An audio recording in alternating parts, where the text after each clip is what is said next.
శ్రీ సచ్చిదానంద సద్గురు సాయినాథ్ మహారాజ్ की జై. జై గురుదేవ దత్త సాయినాథ్ మహారాజ్ की జై. సాయి స్వరూపులందరికీ కూడా నా హృదయపూర్వక నమస్సుమాంజలి తెలియజేసుకుంటూ మనం వీడియోలోకి ప్రవేశిద్దాం. ఇక్కడ కానాది మహర్షి యొక్క కర్మ సిద్ధాంతాన్ని ఏంటి అనే దాన్ని వివరించమని శంకర భట్టుని పళనిస్వామి అడిగారు. అప్పుడు పళనిస్వామి చెప్తున్నాడు శంకర భట్టు స్వామి, అప్పుడు ఆ శ్రీపాద శ్రీ వల్లభులు వారి ఉన్నా పలికించారేమో కానీ దాని గురించి నాకేమీ తెలియదు స్వామి, మీరు వివరించండి అని చెప్పి అడుగుతాడనమాట. అడిగినప్పుడు ఆయన ఏం చెప్తారో చూద్దాం. నన్ను క్షమించండి, నాకు తెలియదు. అప్పుడు ఆ కరుణ, అందుకే తెలిస్తే తెలుసని చెప్పాలి, తెలియకపోతే తెలియదని చెప్పినప్పుడు మహాత్ముల నుంచి మరింత జ్ఞానము, మరింత బోధ మనకు అందుతుంది. అదో మనకు వరే తెలియని వాళ్ళు అనుకుంటారు, మనం మూర్ఖులు అనుకుంటారని చెప్పి తెలియకపోతే ఆ విషయాన్ని ఎప్పటికీ మనం తెలుసుకోలేము.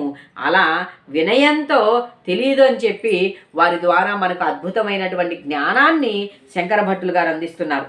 కరుణాస్వరూపులైన శ్రీ పళనిస్వామి ఇట్లు వచించేరు.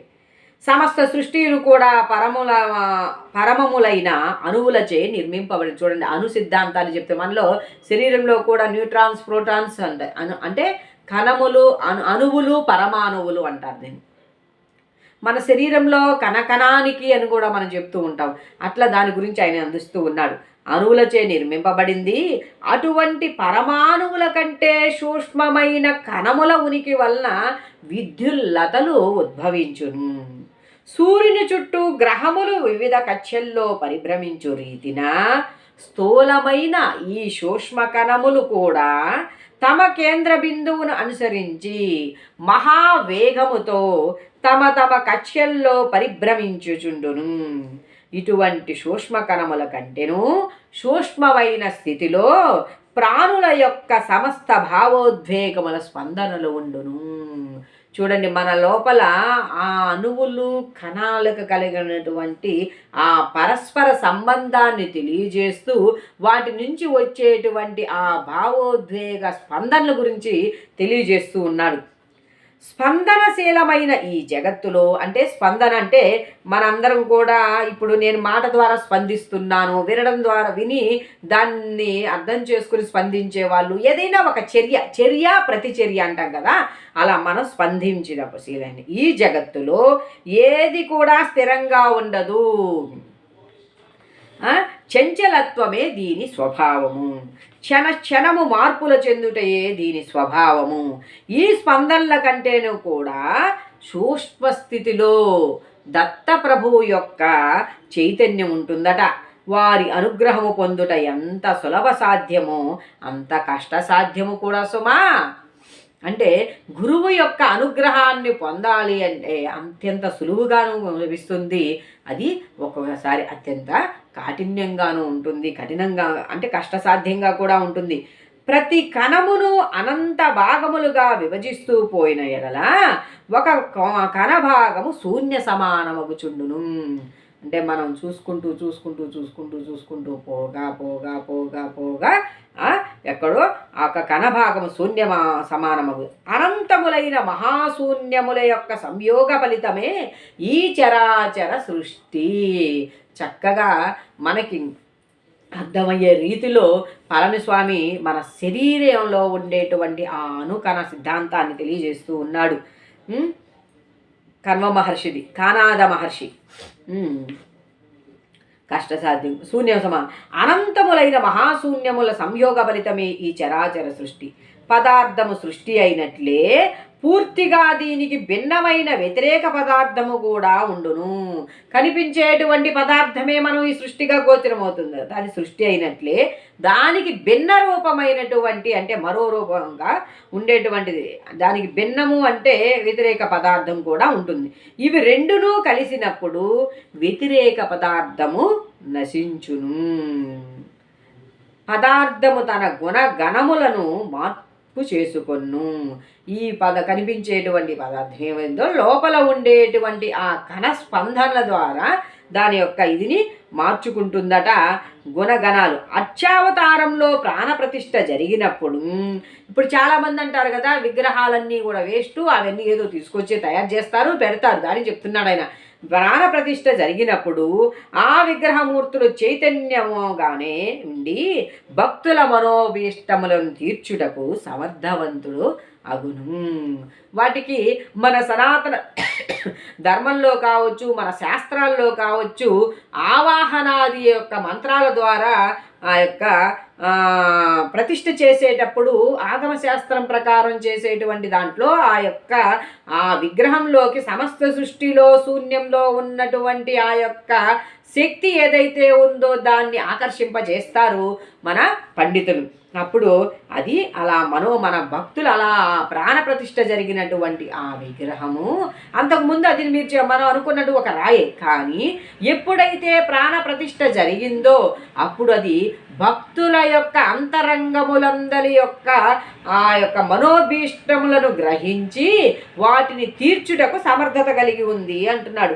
సర్వ మంత్రములను కుండలిని ఎందే కలుగును. సర్వ మంత్రాలు కూడా మనకి దాని ఎందే గాయత్రి కూడా కలదు. గాయత్రి మంత్రమునందు 3 పాదములు కలవని అందరూ భావింతురు. అయితే గాయత్రి మంత్రమునందలి 4వ పాదము పరోరజసి సావధోం అని ఉన్నది. చతుష్పాద గాయత్రి నిర్గుణ బ్రహ్మమును సూచించుచున్నది. ఆ 3 పాదములే కాకుండా మరో 4వ పాదం కూడా ఉంది. ఇది చతుష్పాద గాయత్రి నిర్గుణ బ్రహ్మము అంటే ఇక్కడంతా మనకు కనిపించేదంతా కూడా సగుణ బ్రహ్మము. సగుణ బ్రహ్మం కాకుండా నిర్గుణ బ్రహ్మం అంటే అన్నిటికీ అతీతమైనటువంటి నిరాకారమైన దాన్ని కూడా సూచిస్తుందట. అయితే కుండలిని శక్తి 24 తత్వముల్లో ఈ జగత్తులో సృష్టి చేస్తూ ఉంది. కుండలిని శక్తి అట. గాయత్రి యందు కూడా 24 అక్షరాలు గలవు. 24 అను సంఖ్యకు గోకులం అని కూడా పేరు కలదు. చూడండి ఎంత ఒక్కొక్క శాస్త్రంతో అనుసంధానమయ్యి దాన్ని ఇంత విలీకరణ చేస్తే ఏదో ఒక దాన్ని ద్వారా తెలుసుకొని మనం ఇది అలా చెప్పారు, ఇది ఇలా కాదు, ఇది ఇలా ఉంది కాబట్టి ఇది వ్యతిరేకమే అనేటువంటి వాదనలు చేస్తే ఎవరం కూడా ఏమి చేయలేం. గో అనగా 2, కులము అనగా 4, బ్రహ్మస్వరూపము మార్పులకు అతీతము కనుక 9 సంఖ్యచే సూచితము. 8 అనున్నది మహామాయా స్వరూపము. అందుకే అష్టమి అమ్మవారి స్వరూపం, ఆ మాయా స్వరూపం అట. శ్రీపాద శ్రీవల్లభులు తనకి ఇష్టమైన వారి నుండి చౌపాతి దేవ్ లక్ష్మి అనుచుండెడివారు. ఈ యొక్క 24, 4, 8, 9 అనేటువంటి సంఖ్యకు ఏమిటి అనేది తెలియదు అనమాట.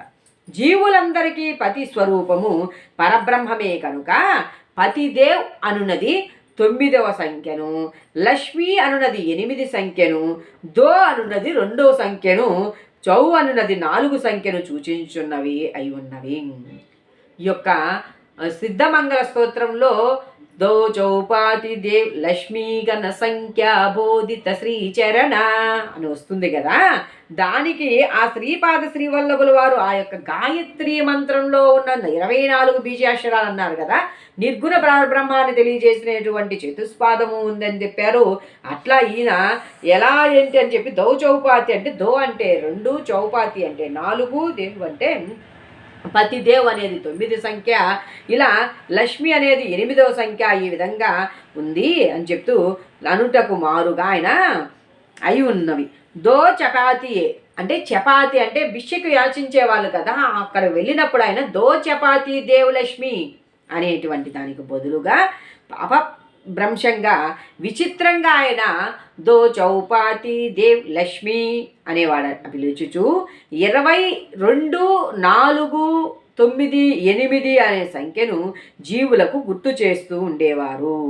గోకులమునందలి పరబ్రహ్మము పరాశక్తి శ్రీపాద శ్రీవల్లభ రూపమని అంటే గోవాసం, గోకులవాసం అంటే అత్యుత్తమమైనటువంటి గోపీజనము ఆ శ్రీకృష్ణ పరమాత్మను నివసించేటువంటి ఇదిగా మనం చెప్పుకుంటాం కదా. ఆ గోకులం ఏదైతే ఉందో అదిను, మరియు పరాశక్తి శ్రీపాద శ్రీవల్లభ రూపంనే ఇప్పుడు సంచరిస్తున్నాయి. శ్రీకృష్ణ పరమాత్మయే శ్రీవల్లభులని తెలియము. ఎవరైనా విన్నారు, ఓయమ్మా శ్రీకృష్ణుడే శ్రీపాద వల్లభుడు వేరు, ఆయన ఎవరో వచ్చాడు పిఠాపురంలోకి వచ్చిన ఆయన ఏంటి అంటారు. ఇవి శాస్త్ర సమ్మతంగా ఏది కూడా ముద్రింపబడవు నాయన. శ్రీవల్లభులని తెలియము. గాయత్రీ మంత్ర స్వరూపము వారి నిర్గుణ పాదుకలను గుర్తించదము. నాయన శంకర, స్థూల మానవ శరీరమునందు 12 రకముల భేదములు గలవు. అందరికీ అనుభోగవేద్యమగు స్థూల శరీరము స్థూల సూర్యుని ప్రభావమునకు లోనగుచున్నది. స్థూల, సూక్ష్మ, కారణ, మహాకారణ ఇలా ఉన్నాయి కదా. స్థూల శరీరం అట స్థూలంగా కనిపించేటువంటి సూర్యుని యొక్క ప్రభావానికి లోనగుతుంది. ఒకదానికంటే మరి ఒకటి సూక్ష్మ స్పందనలతో కూడిన శరీరములు క్రియాయోగ సాధన వలన చేకూరును. ఈ ద్వాదశ భేదములతో కూడిన శరీరములను ద్వాదశాదిత్యుల ప్రభావమునకు లోనగుచున్నవి. ఎంత ఆ యొక్క ప్రకృతికి మన యొక్క ఈ శరీరంలో ఉన్నటువంటి ఈ శరీర ఆకృతికి శరీరంలో ఉన్నటువంటి కణాలకి మధ్యన ఎంతటి సంబంధం ఉందో చూడండి. ఆయన ఏమన్నాడు, 12 విధాలుగా ఉందన్నాడు కదా. ఈ కనిపించే స్థూల దేహం మాత్రం బాహ్య సూర్యుని యొక్క ఇప్పుడు మన కంటికి నేత్రాలకు గోచరించేటువంటి సూర్యుని యొక్క దానికి అనుగుణంగా స్పందిస్తూ ఉంటుంది, ప్రభావితం అవుతూ ఉంటుంది. ఇక మరి ఆ 12 భేదాలతో కూడిన 12 ఆదిత్యుల ప్రభావమునకు లోనగుచుండును.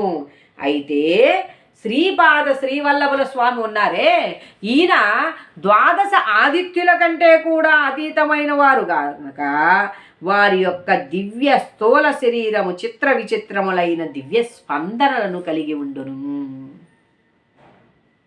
దీన్ని బట్టి మనకు అర్థమవుతుంది కదా, మానవ దేహము దేహంగానే ఉంటూ దానిలో ఉన్నటువంటి కణాల మార్పు చేత అనేక రకాల యొక్క విధానం. అంటే నేను ఇదివరకటి కంటే ఇప్పుడు మారానండి అన్నాను. నేను మారానంటే నా దేహంలో రూపురేఖలు మారాయా, నా దేహం మారిందా? కాదు. దేహం లోపల ఉన్నటువంటి ఆ కణాల స్పందన పరివర్తన చేత చక్కని నేను ఏదైతే లక్ష్యం వైపుకు ప్రయాణిస్తున్నానో, దేన్నైతే తదేకంగా జపిస్తున్నానో దాని విధంగా స్పందిస్తూ ఆ రకమైనటువంటి స్పందనాత్మకమైనటువంటి జీవితాన్ని లోకి మార్పు చెందాను అని అర్థం. అది మానవ శరీరంతో శ్రీ పీఠికాపురమును అవతరించుటకు ముందుగా అనగా 108 సంవత్సరాలకు ముందే శ్రీవల్లభులు ఈ ప్రదేశమునికి విచ్చేసిరి, నన్ను అనుగ్రహించిరి. ఎవరు చెప్తున్నారు ఇవన్నీ? పళని స్వామి చెప్తున్నాడు. కానీ ఇప్పుడు కురువపురమున ఏ రూపంతో ఉన్నారో ఆయన అదే రూపంతో ఇచ్చటకు వచ్చారు. వారి దివ్యలీలకు అంతం ఎక్కడిది నాయన? శ్రీవల్లభులు ఇచ్చడకు విచ్చేసిన తదుపరి కొంతసేపటికి హిమాలయముల మహాయోగులు బదరీ మహాక్షేత్రంలో శ్రీ బదరీనారాయణ్ణి ఆ బ్రహ్మకమలాలతో పూజిస్తున్నారు. ఆ బ్రహ్మకమలములన్నీ కూడా ఇచ్చట శ్రీ చరణముల కడ పడుచుండట నేను గమనించి తిని. ఎక్కడెక్కడో బదరిలో ఉన్నటువంటి ఆ యోగి పుంగవులు బదరీనారాయణ్ణి పూజిస్తూ ఉంటే ఆ బదరీనారాయణ్ణి పూజించేటువంటి బ్రహ్మకమలములు ఏవైతే ఉన్నాయో అవి వచ్చి నాకు దర్శనమిస్తున్నటువంటి శ్రీపాద శ్రీవల్లభుల యొక్క పాదములను స్పృశిస్తున్నాయి, పాదముల దగ్గర పడుతూ ఉన్నాయి అని పళనిస్వామి చెప్తున్నాడు. వారు దేశ కాలములకు అది నాయన రహస్యం. మహాత్ములు ఇప్పుడు నువ్వు ఏదో ఇప్పుడు వచ్చావు కాబట్టి ఈ 100 సంవత్సరాల నుంచే బాబా ఉన్నాడు ఇంకొకటి అనుకుంటే అది వ్యర్థం.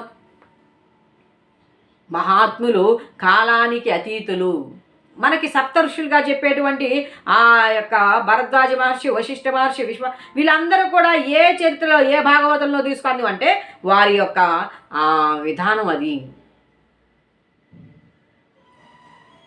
అర్థమయ్యే వాళ్ళకి అర్థమవుతూ ఉంటుంది, కానీ మూర్ఖుడికి ఎంత చెప్పినా అర్థమయ్యేటువంటి ప్రసక్తే లేదు. నేను శ్రీ పళనిస్వామి వారి దివ్య చరణములతో అనిర్వచనీయమైన అనుభూతిని పొంది తిని దివ్య వచనములతో ఆయన చెప్పినటువంటి నిజమే కదా. అసలు ఆ చెప్తూ ఉంటే ఆ కణాల స్పందన కావచ్చు, ఆ పాదవల్లభుని దర్శనం కావచ్చు, ఆ బ్రహ్మ కమలాల యొక్క పూజగా ఆ స్వామి పాదాల దగ్గర పడేటువంటి ఆ ఘట్టం కావచ్చు, ఇవన్నీ కూడా మన హృదయాన్ని స్పందింపజేయకపోతే మనం భగవద్భక్తులమే కాదు సుమా. కాబట్టి వారిచే పూజించిన శ్రీ దత్తప్రభువు సంప్రీతులగుదురని మీ వచనముల వల్ల తెలియచున్నది. దయచేసి నా సందేహమును తీర్చుకో అని చెప్పిరి. ఆయన ఆ బ్రహ్మ కమలాల గురించి ఏంటివి నాకు తెలియజేయమని చెప్పి ఆయన అడుగుతూ ఉన్నాడు శ్రీ శంకర భట్టు పళనిస్వామిని.